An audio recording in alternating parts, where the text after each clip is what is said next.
Our next teller is Robert Kikuchi-Yngojo, who is my co-director of Eth-Noh-Tec and my husband. And he has a story for you. He's Japanese-Filipino and a musician and storyteller and a visual artist, and it goes on. Okay, come on up. The Apology and the Umbrella.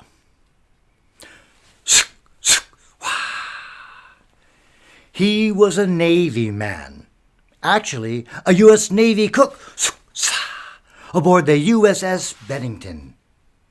Nakajito Kikuchi, a Japanese immigrant, a U.S. Navy cook who pulled yoisho, an officer from a burning and exploding ship. Yoisho! Honorably discharged. He became a barber and continued serving countless Navy men across from that shipyard along the waterfront ghetto red light district of Vallejo, California. Then, in 1941, a day of infamy shocked the nation with the bombing of Pearl Harbor by Japanese forces, and now, by Executive Order 9066, Nakajito, Shizuko's wife, and the entire Kikuchi family would be deemed the enemy race. And so were 120,000 other citizens of Japanese descent to be incarcerated in Americans' concentration camps. Nakajito and Shizuko only had a few weeks to get things in order. So much was lost. Nakajito's barbershop of 3 decades, their one-room apartment, the adult children of the family lost their jobs. Sorry, we have to let you go. Business just wouldn't look right having your kind around. I'm sure you'll understand. The younger children were expelled from school. With the future unknown, lost was their hope for a better life in America. Already, there were many, many reports of Japanese Americans being attacked, their properties vandalized as propaganda spread hateful slogans and racist epithets against all things Japanese. For now, the Kikuchi family's only sense of security would be to be reunited, to be together as a family. It had been a few years since all 8 of the siblings had been with their parents, and so one by one they gathered in San Francisco at Jack's apartment, the third-born adult son's apartment. As they came into the door, it was a joyful reunion. They chatted and hugged and ribbed each other, and soon they chuckled with the memories of pastime childhood pranks. Hey, remember the time when you... Oh, Pop loved those pranks. And everyone was laughing at the memories, and maybe that's why Pop's Nakajito's shoulders were shaking and bouncing. That is, until little Tommy, the youngest son, pointed and asked, "Pops, what's wrong?" He was not laughing. They found their white-haired father slumped to the floor, kneeling on the floor, trembling. He lifted his tearful face, and after a long pause he spoke. "Mama and I came to this country to give you a home, to give you country. Oh, Mama and I, we have country, Japan, our country. But you born in America, America, your country. But America does not want you. Your country has abandoned you. You have no country for this. I'm so sorry." Tears down his face, he took a low bow before his wife and entire family. "Please accept my humble apology." Within weeks, joined by tens of thousands of other Japanese-American families, they found themselves in a wind-swept desert concentration camp at Gila River, Arizona. And it was there that Pops Nakajito, the family Navy hero, the barber who served thousands of U.S. Navy men, died of a stroke behind barbed wire.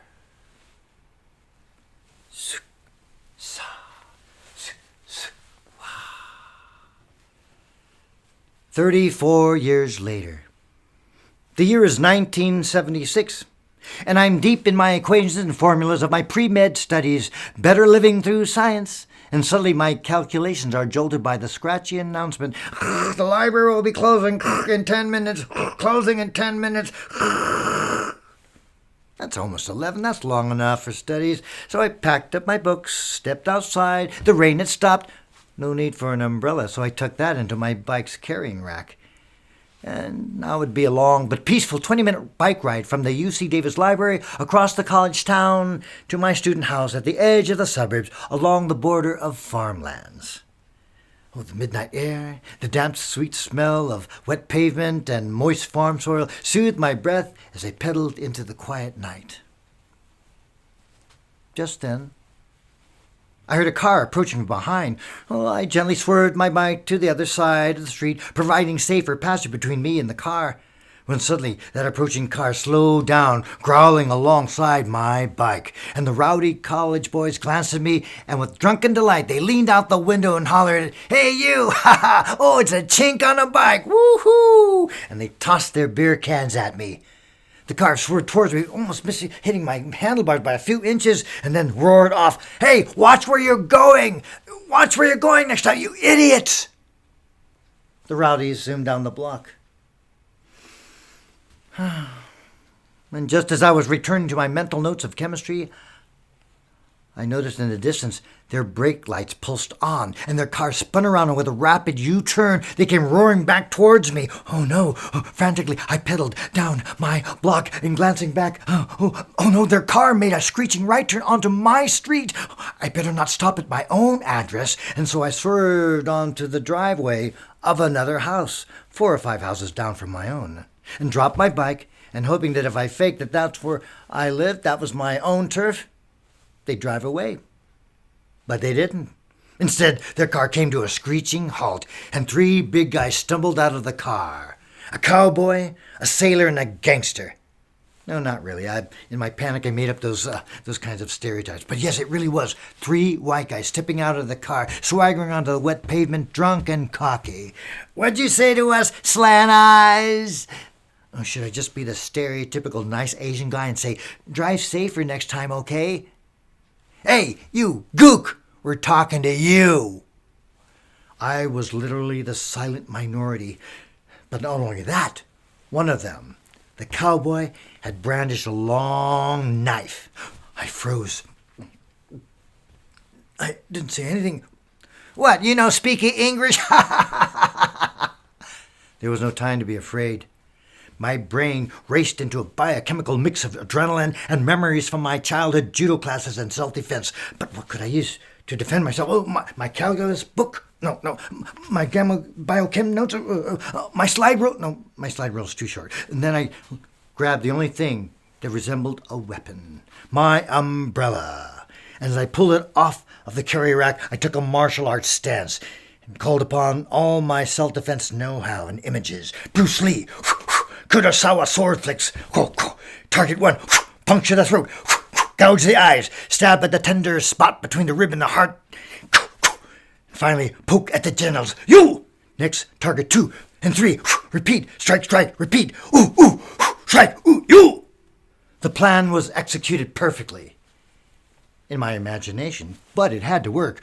So I lowered my nasal-sounding tenor voice and gave out a low baritone growl. "Which one of you wants to die first?" The attackers they froze in their tracks. Perhaps they were paralyzed by images of martial arts stereotypes. Chuck Norris, that's a white guy, yeah. Perhaps Kung Fu TV show with white guy David Carradine in slanty-eye stage makeup. Yeah, I know, fake Asian, but hey, fake just might work. Or maybe, perhaps, all 3 of them held the worst thought of all, death by umbrella. The cowboy glanced back at the sailor at the gangster, and then back at the cowboy again, and they were all confused and afraid. And then the cowboy lowered his knife, but still trembling in his grip, the other hand nervously raised as if to offer a handshake of détente. But my umbrella still kept its aim. "Drop the knife, or you will die." The cowboy tossed the knife to the side and took several steps towards me and nervously held out his hand, my iron grip grasping his trembling handshake. Drive safer next time, I spoke lethal and low.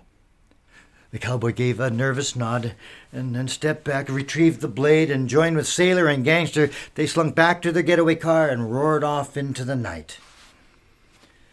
And once again, the night air was anointed by the scent of wet pavement and farmland soil. Me? The umbrella-wielding warrior? Prankster? Within minutes, I was sitting in my kitchen. Finally calming down, I glanced at the corner where my ordinary umbrella stood. Vigil. I went to bed, and like any other stereotypical Asian American pre-med student, I welcomed dreams of adenosine triphosphate and electron transport.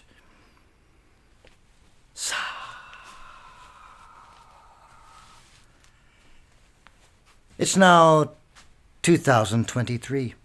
Almost 47 years since that incident, and 84 years since my grandfather bowed in apology to his family, and before their family was stuffed, incarcerated in racist concentration camps. But in my imagination, I've conjured my grandfather rising up off the floor and revealing a prankster's grin. He would have loved that umbrella stunt, for it did fool those would-be attackers, and ironically, my life may just have been saved by those Asian stereotypes. But what is in the equation for making a better life for all of us? Well, it wouldn't be through stereotypes of cowboys or kung fu masters. A woman had acid splashed in her face. A father and his child were shot. Elderly shoved to the ground and beaten. A woman murdered in a New York subway station. And a massacre of people at an Atlanta spa. People with faces that look like mine. So, what's in the equation for a better life in America? Well, it won't be by lowering our voices into silence, but it will require all of us to raise our voices with or without umbrellas, and taking a firm stance against racism. You!